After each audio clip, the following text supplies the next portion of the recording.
नमस्कार फ्रेंड्स, मेरा नाम है कृष्णा लोधियाल और आज के इस इन्फॉर्मेटिव वीडियो में आपका बहुत बहुत स्वागत है। मैं आपके बीच में लेके आ गया हूँ दुनियादारी बीमादारी का एपिसोड नंबर 4, जहां पर हम वर्ल्ड लेवल पर जो घटनाएं घट रही हैं उससे इंडियन इकोनॉमी को, वर्ल्ड इकोनॉमी को क्या इम्पैक्ट हो रहा है उसको हम यहाँ पर डिकोड कर रहे हैं। इस फोर्थ एपिसोड में मैं आपको बता रहा हूँ भारत के पास कितना तेल और गैस का रिजर्व बचा हुआ है और ये क्यों बचा हुआ है, और ज्यादा चीजों के लिए रिजर्व बढ़ाने के लिए इंडियन गवर्नमेंट क्या कदम उठा रही है, इसको हम इस वीडियो में समझेंगे।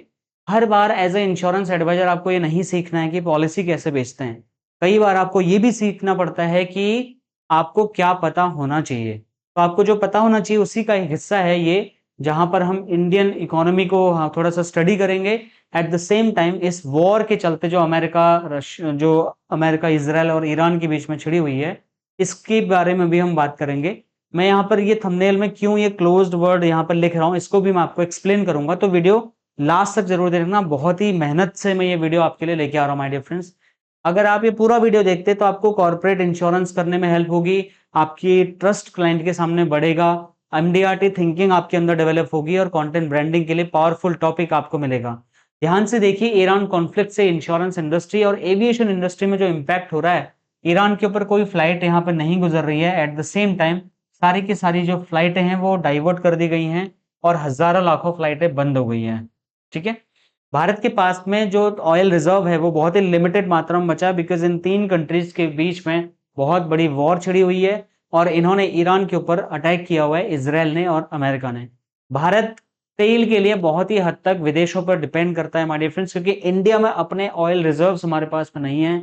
हम कुछ रशिया से लेते हैं, कुछ पर्शियन गल्फ से लेते हैं, कुछ हम अमेरिका से लेते हैं। और यहाँ पर भारत 90% क्रूड ऑयल जो है वो इंपोर्ट करता है। इसमें से लगभग 40 से 50%, पूरा का पूरा 40 से 50% मिडिल ईस्ट से आता है, जहां पर इस टाइम पे जंग छिड़ी हुई है। एट द सेम टाइम उसका एक बड़ा हिस्सा, कम से कम तेल जितना हम 40-50% जो तेल हम बाहर से लेते हैं मिडिल ईस्ट से, उसका कम से कम 13 से 14% जो तेल है वो यहां से आता है, जो कि ईरान के बॉर्डर पर स्थित है। यहाँ पर ये समुंदर के रास्ते आता है, जिसको बोलते हैं स्टेट ऑफ हॉर्मुज। और इस स्टेट ऑफ हॉर्मुज को ईरान ने सस्पेंड कर दिया, बंद कर दिया, जहां से कोई भी तेल की आवाजाही नहीं हो रही है। हालांकि ईरान अब थोड़ा नरम हो रहा है, कह रहा है कि हम कुछ कंडीशंस के माध्यम से इसको भेजेंगे, लेकिन इंडियन जो रिजर्व है उनको बहुत बड़ा झटका यहाँ पर ऑलरेडी लग चुका है। ये दुनिया के सबसे महत्वपूर्ण तेल मार्गों में से एक है, जिसको मैं कह रहा हूँ स्टेट ऑफ हॉर्मुज। इसको ध्यान से समझिए, 20% ग्लोबल ऑयल ट्रेड डेली यहाँ से होता है। मिडिल ईस्ट का बड़ा हिस्सा, पूरा का पूरा तेल जो आता है वो यहीं से गुजरता है। अगर युद्ध के कारण ये रास्ता कंप्लीटली बंद हो जाता है तो तेल की कीमतें आसमान छुएंगी, शिपिंग की लागत बढ़ जाएगी, और जो तेल कंपनियां हैं जो अपने जहाजों को तेल के लिए इधर उधर भेजते हैं, उनका जो बीमा है, जो जो मरीन इंश्योरेंस है, वो बहुत ही ज्यादा महंगा हो जाएगा। At the same time Bharat के पास लगभग लगभग 2 महीने का ही तेल भंडार आज के डेट में अवेलेबल है। 2 महीने के बाद जो है इंडिया के पास में तेल रिजर्व्स नहीं है। अब ये स्ट्रेटेजिक पेट्रोलियम रिजर्व जो कमर्शियल ऑयल इन्वेंट्री है इंडिया के पास में, ये बहुत ही शॉर्ट टर्म बफर के साथ में यहाँ पर मार खा रही है और इंडिया को as soon as possible alternate रास्ते ढूंढने पड़ेंगे।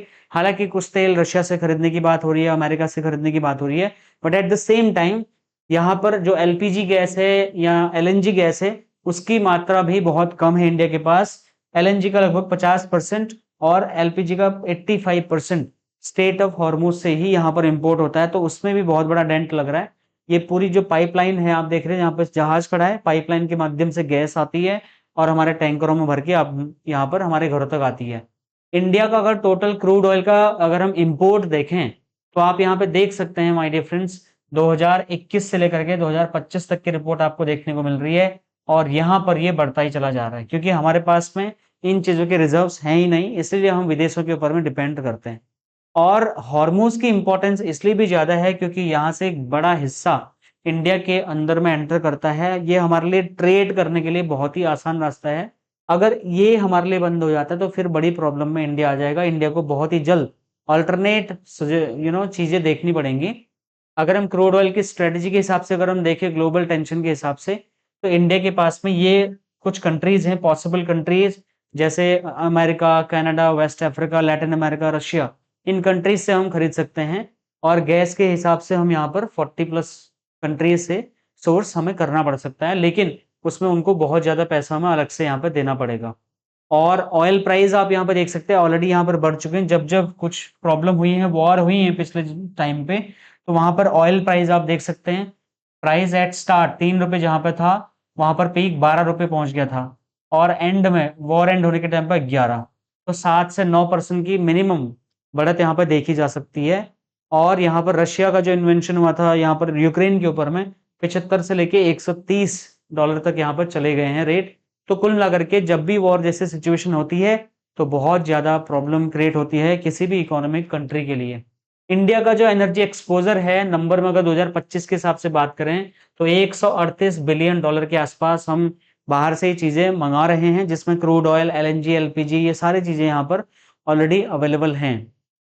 तो ओवरऑल हमें ये समझ में आता है कि इंडिया के पास में लेस देन 2 मंथ्स का रिजर्व बचा हुआ है। हमें बहुत ही जल्दी अपने अल्टरनेट सोर्सेस के माध्यम से इस कमी को दूर करना पड़ेगा, तभी जाकर के इंडिया में जो ऑयल प्राइसिंग है उसको कंट्रोल किया जा सकता है। बाकी मैं मिलता हूं नेक्स्ट और एक्साइटिंग सी वीडियो में। अभी तक अगर आपने वेलकम किट ऑर्डर नहीं किए तो वेलकम किट ऑर्डर करिए। इसके बारे में जो भी डिटेल जानकारी आपको चाहिए आप हमारे कॉन्टैक्ट नंबर पर कॉन्टैक्ट करके जानकारी प्राप्त कर सकते हैं। मैं मिलता हूं आपको नेक्स्ट और एक्साइटिंग सी वीडियो में। Thank you so much for watching. Bye.